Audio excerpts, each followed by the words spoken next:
Donald Trump just publicly insulted Canadian workers. Not the Prime Minister, not the government, not trade policies or economic strategy. He targeted the workers, the welders, pipe fitters, and iron workers, the crane operators, and nuclear maintenance specialists. These men and women cross the border every day to build American infrastructure, because America simply doesn't have enough skilled tradespeople to build it without them. He looked into a camera and dismissed the people who pour American foundations, weld our pipelines, and wire our buildings with a cold, casual arrogance. Utterly contemptuous. It was so profoundly ignorant of their value that the Prime Minister of Canada announced a countermeasure within just 3 hours. Not 3 days, but 3 hours. It began pulling workers off American job sites before the news cycle could even process the insult. Within 72 hours, construction sites across 6 states went silent.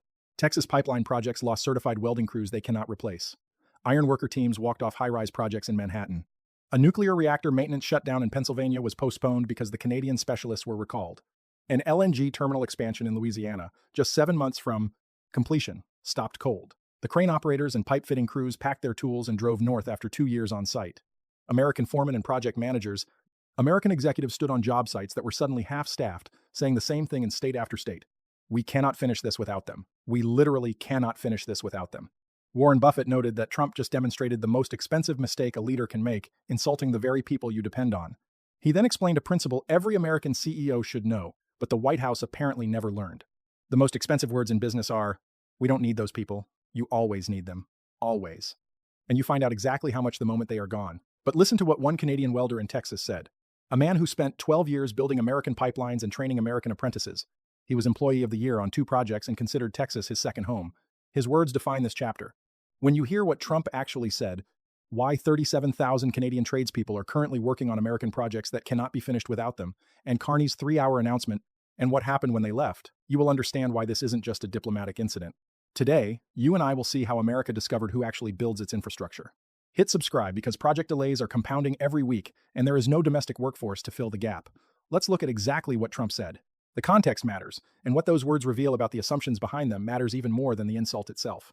The setting was a press conference after a meeting with American energy executives in Houston.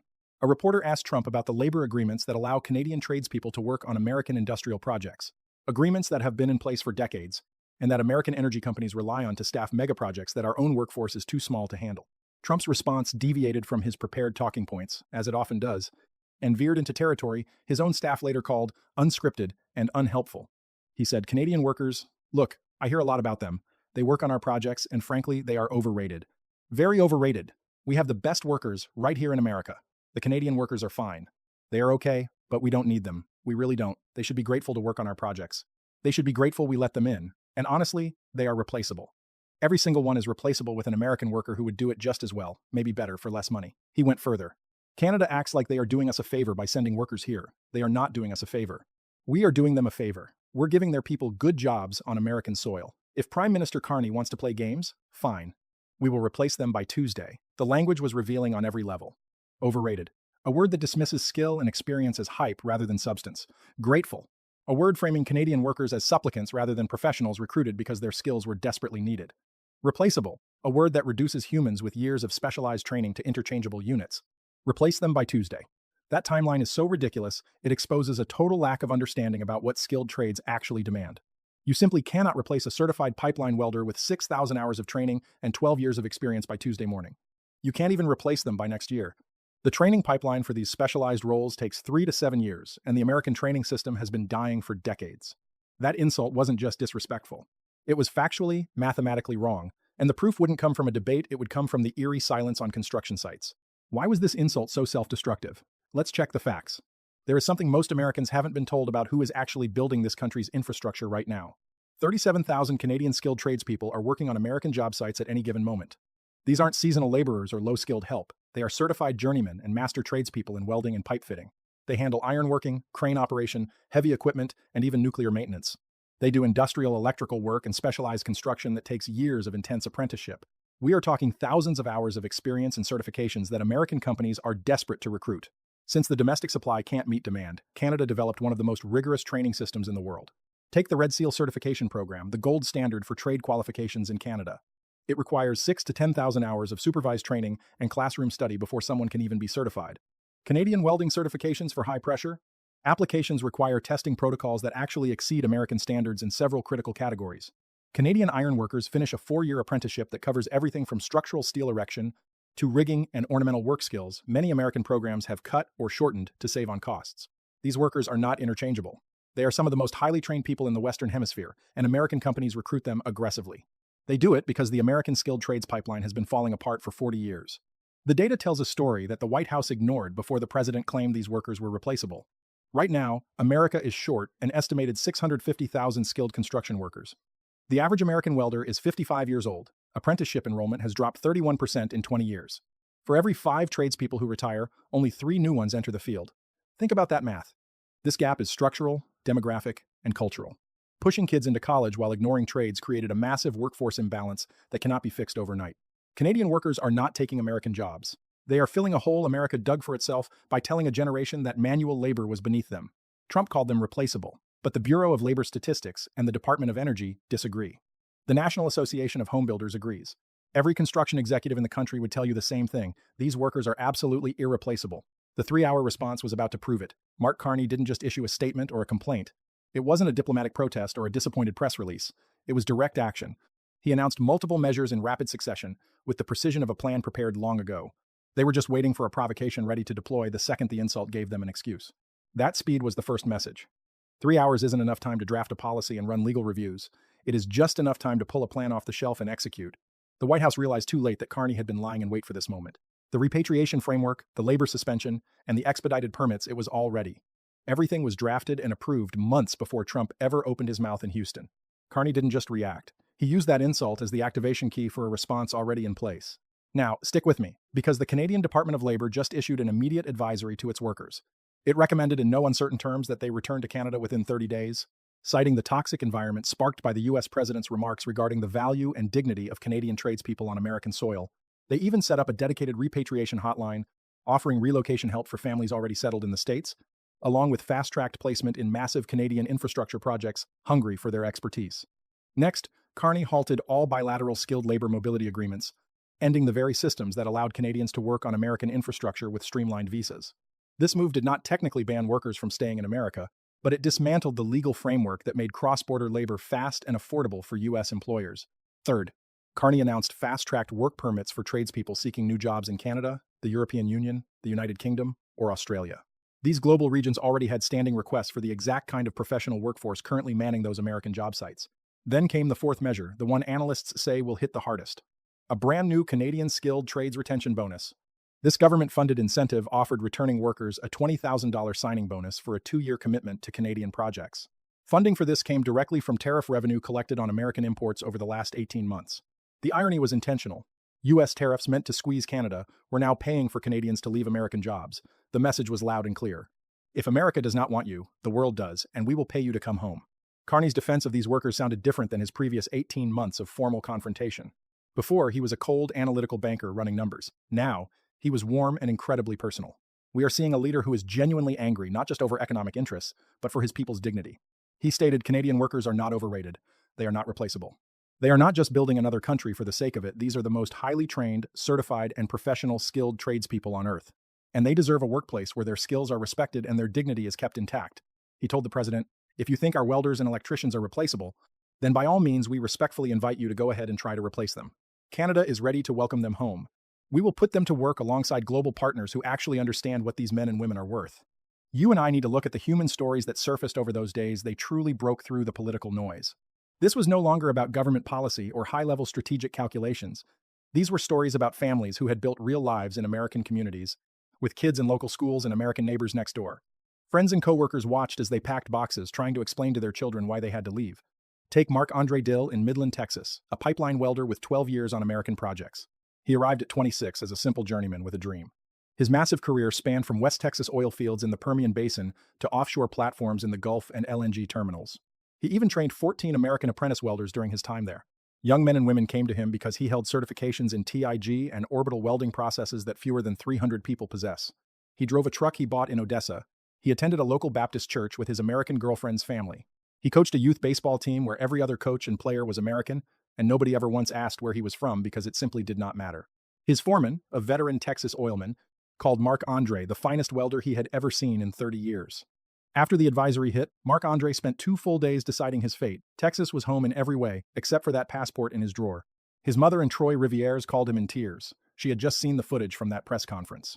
Soon after, his union rep called. Companies in Alberta were already offering immediate work at comparable wages. His foreman, Marc-Andre, reached out with his voice shaking. He told him, "I don't want you to leave. Nobody here wants you to go, but I understand why you feel you have to." Marc-Andre told a CBC reporter in an interview seen by over 14 million people the exact words that captured the human cost of that insult. He called me replaceable. I have been here 12 years. I even trained the guys who now have to finish this pipeline without me. I even coached their kids in baseball. Then the president goes on television to say I should be grateful because I am replaceable. He stopped for a second. I am not angry. I'm hurt. There is a difference. If I were angry, I would stay and fight. Because I'm hurt, I am going home. He thinks he can replace me? Let him try. Meanwhile, in Manhattan, an iron worker crew of 11 Canadians quit. They were a specialized structural steel team that had worked on American projects for 8 years as a unit. On a Wednesday morning, they told the superintendent they would finish the current pour and return to Canada by Friday. The superintendent, a veteran with 25 years in New York City construction, was stunned. He told reporters he stood in the construction elevator for 5 minutes just staring at the floor. He knew exactly what this meant for the project timeline. That is the fastest, cleanest structural team I have ever worked with. For 3 years, I have tried to find an American crew that matches their speed and safety record. I haven't found one, not because American iron workers aren't good. They are, but this crew is special. They have been together 8 years. They do not even need to talk to communicate. They anticipate every move. You cannot build that in a hiring cycle. That synergy takes years. And now they are gone, all because someone who never set foot on a job site called them replaceable. The crew's foreman was a Canadian named Gene Filippo. He had lived in New York for 6 of those 8 years and kept an apartment in Queens. Every day, he ate at the same deli on Lexington Avenue. You and I can imagine the owner's shock when he said goodbye. On the day Gene said he was leaving, the owner taped a sign to the window, "We will miss our Canadian boys. They are not replaceable to us." A photo of that sign ended up being shared over 2 million times. Gene told the New York Times, "I love this city. I love looking at this skyline. Every time I look up and see the steel I put there, I feel proud. But pride has its limits. I will not work where the leader tells me I should be grateful. I am not grateful. I'm skilled. There is a difference. Grateful is for when you are given something you did not earn. I earned every single inch of every beam I ever set." He does not know the difference, and I am done explaining it. Meanwhile, in Pennsylvania, 12 Canadian nuclear specialists were also leaving. These workers were certified to maintain reactor vessel internals during outages. They informed the utility operator they would no longer be available for the upcoming outage cycle. The chief operations officer detailed the crisis in a letter to the Nuclear Regulatory Commission, later obtained by journalists. The Canadian maintenance team that has supported our refueling outages is gone. Over the last 6 cycles, they provided specific experience and certifications that we have been completely unable to source domestically. Their departure forces us to postpone our scheduled refueling by 4 to 6 months while we scramble to find and qualify new personnel. Let's examine the cost. Between replacement power and operational modifications, it is estimated at $75 million. $75 million. 1 reactor, 1 team, 12 people, replaceable. You and I are seeing the paradox here. The insult actually made them stronger. Before that remark, these Canadian workers were invisible. Most Americans never even knew they were here. They went to work and did their jobs. They lived in rented apartments and sent their kids to local schools. No one outside of heavy industry even realized that tens of thousands of Canadians were deeply embedded in the American industrial workforce.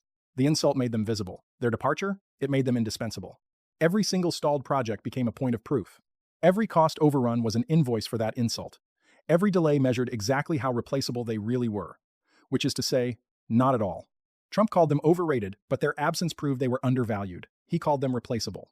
3 weeks later, those projects still have no replacements. And to think, Trump said we could replace them by Tuesday? A month has passed, and I see those job sites are still empty.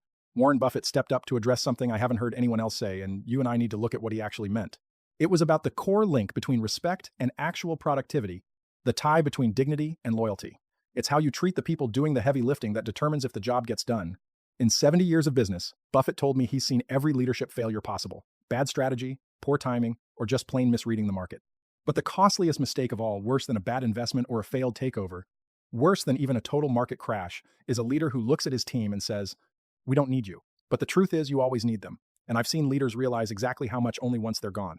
He stopped for a second. There is a word for calling skilled labor replaceable. That word is wrong.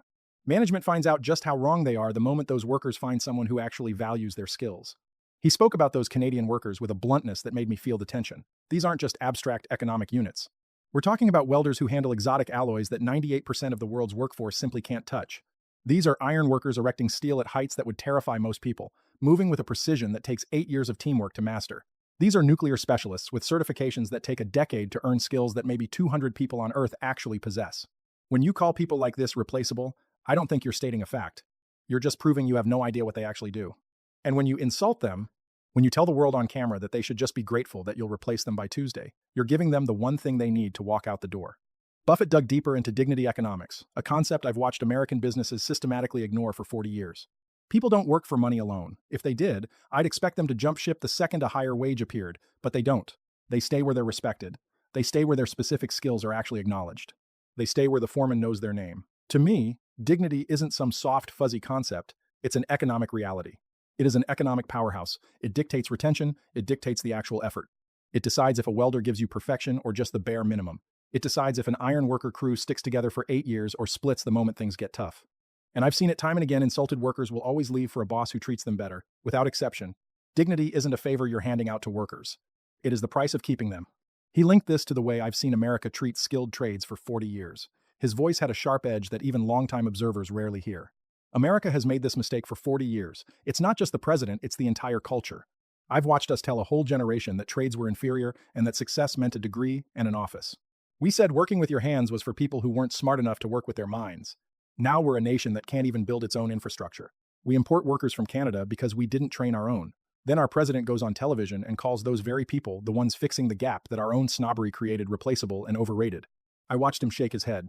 The irony would be funny if it wasn't so expensive. America needs Canadians because we gave up on the trades. Now the president insults the very people doing the jobs our own workforce can't handle. That's not tough leadership. That's a man kicking the very ladder he's standing on. His finish was brutal. Trump claimed he could replace 37,000 workers by Tuesday. A month has passed. Texas is waiting for welders. Manhattan is waiting for iron workers. You and I can see the result. That Pennsylvania reactor is still waiting for specialists. It'll take up to 6 months and cost $75 million. The terminal in Louisiana is still waiting for pipe fitters. These projects had world-class workers doing the job and doing it well. They're all gone now, and I've seen the consequences. It wasn't Canada's choice. It happened because the president went on national TV and called them overrated, told them to be grateful, and said they were easily replaced. And they decided, each of them, as people with dignity and options, decided they'd rather work where they are actually respected. I saw it happen. You and I are hearing the most expensive words in history. We don't need those people. Trump just said that about 37,000 skilled workers. Now, America is learning project by project, site by site, and invoice by invoice, exactly what those words cost. Then, projects started going dark instantly. It wasn't gradual, it hit every sector that relies on specialized skills Canadian workers were providing. Pipeline construction in the Permian Basin lost 214 certified welders in just 2 weeks. That is over a third of the entire pipeline welding workforce active in that region. Managers scrambled for replacements, only to face a harsh reality analysts warned about for years: those replacement workers simply do not exist. The American pipeline welding workforce is already at its absolute limit. Any workers recruited from other sites would just create fresh vacancies somewhere else. This labor shortage didn't move. It multiplied. Every project that stole a welder from a different site left 2 projects shorthanded instead of 1. Costs cascaded in ways the White House never modeled and American industry wasn't prepared to handle. Companies losing Canadian crews saw cost overruns averaging 23% in the first month. It wasn't just the missing workers, but the premium wages demanded by remaining workers who now had total leverage in a market with zero spare capacity. One energy executive testified before a Senate committee that the loss of Canadian workers from one Louisiana LNG project would add $400 million in costs and delay it by 11 months. The executive added this during testimony broadcast live. I want to be clear about what caused this delay. Not a hurricane, not a supply chain issue, not a regulation. The President of the United States insulted our workforce on television, and our workforce left. That is what $400 million in overruns looks like. Let's look at the bigger picture. An industry association estimates the total cost across all sectors will exceed $8 billion this year unless labor agreements are restored. $8 billion. Because the president called these workers replaceable on TV, the ripple effects hit projects that never even had Canadian staff. High wage premiums spread everywhere. With labor supply shrinking while demand stayed high, the entire energy and construction sector felt the squeeze. American welders previously making $42 an hour were now demanding $65. Iron worker rates jumped 30%. Crane operators who were once available in 2 weeks now had 6-month waiting lists. That insult didn't just remove 37,000 workers. It changed the price tag for every remaining worker in the country. Every single construction and energy project across America, even projects that never hired a single Canadian worker, saw labor costs spike because the skilled trades pool shrank by 37,000 people overnight. American workers, the ones who stood side by side with the departing Canadians, sharing job sites, lunch breaks, and 12-hour shifts, became the most powerful and unexpected voices in this backlash. It wasn't because they were pro-Canada. It was because they were pro-worker. A pipe fitter in Louisiana told local news, "Marc-Andre is the best welder I have ever worked next to. He taught me 3 daily techniques, yet my president told him to be grateful for the privilege of being here." That is no way to talk to a man with his skills. An iron worker in New York added, "Those guys were family. We worked together, we ate together, we looked out for each other way up high. You do not call family replaceable. I do not care what country they are from." A foreman in Texas, the one who called Marc-Andre his best welder, said something that went viral across the internet. Not for being eloquent, but for being true. "The president says he can replace them by Tuesday. I cannot replace them by next year. And I am the one who actually has to build this pipeline." These political fractures hit the White House from the most unexpected directions: the trades, the construction industry, and the energy sector, directly from the working class base that this administration built its entire political identity around defending.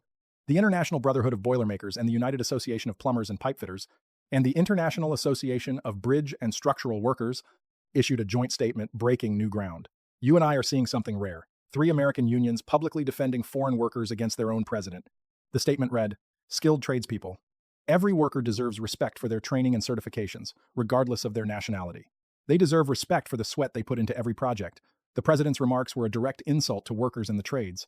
When a leader calls these skilled professionals replaceable, he insults every welder and pipe fitter in North America. Talent is not defined by a passport. Today, you and I are investigating the people who build our infrastructure, whether from Michigan or Manitoba. They deserve leaders who actually understand the work they do, who respect their knowledge and realize that without their hands, nothing gets built. This joint union statement was a massive political shift, not just a simple complaint. These unions and their members had overwhelmingly backed this administration in the last election cycle. These workers stood at rallies cheering for trade policies they believed would protect their jobs. Now, they are publicly breaking with the president, and it is not because he attacked a foreign government or some distant leader, but because he attacked their people, the very workers they train, represent, and protect. This insult crossed a line that tariffs and diplomatic fights never did. It struck the core identity of everyone who works with their hands, regardless of nationality. They responded not as citizens of 2 nations, but as one trade, one craft, and a single fraternity of people who build things.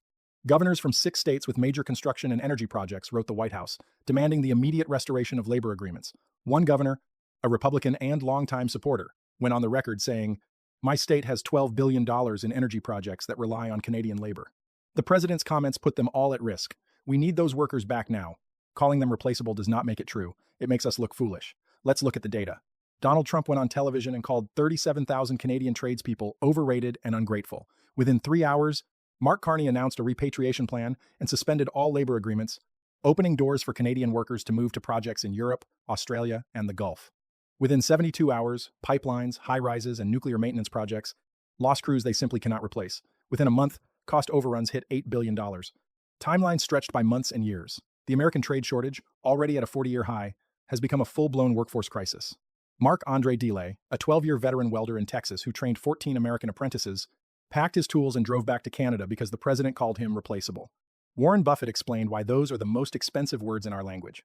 Can our infrastructure be finished without the 37,000 Canadian workers who are building it? Can a labor gap 40 years in the making be fixed overnight? Can this be solved before the deadlines hit and the penalties kick in? This is the question every employer must ask. What is the actual cost? Not the political spin, but the real, measurable, invoice-level cost of telling the people who build everything you depend on that they are easily replaced? Trump called those workers replaceable. 3 weeks later, those projects cannot find a single replacement. He tried to devalue them. Instead, their absence proved their worth. $8 billion and counting, project by project.